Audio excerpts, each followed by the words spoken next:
The various forms of chastity, 2348. All the baptized are called to chastity. The Christian has put on Christ, the model for all chastity. All Christ's faithful are called to lead a chaste life in keeping with their particular states of life. At the moment of his baptism, the Christian is pledged to lead his effective life in chastity. 2349.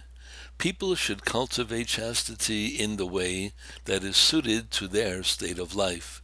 Some profess virginity or consecrated celibacy, which enables them to give themselves to God alone with an undivided heart in a remarkable manner. Others live in the way prescribed for all by the moral law, whether they are married or single. Married people are called to live conjugal chastity. Others practice chastity in continence. There are three forms of the virtue of chastity.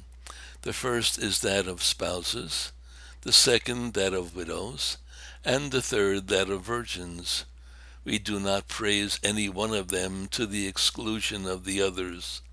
This is what makes for the richness of the discipline of the Church. 2350. Those who are engaged to marry are called to live chastity in continence.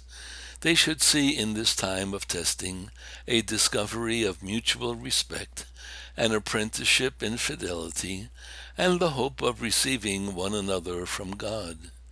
They should reserve for marriage the expression of affection that belong to married love. They will help each other grow in chastity. Offenses against chastity, 2351. Lust is disordered desire for, or inordinate enjoyment of, sexual pleasure.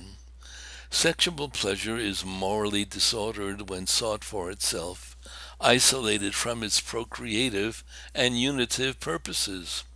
2352. By masturbation is to be understood the deliberate stimulation of the genital organs in order to derive sexual pleasure. Both the magisterium of the Church, in the course of a constant tradition, and the moral sense of the faithful, have been in no doubt and have firmly maintained that masturbation is an intrinsically and gravely disordered action. The deliberate use of the sexual faculty, for whatever reason outside of marriage, is essentially contrary to its purpose.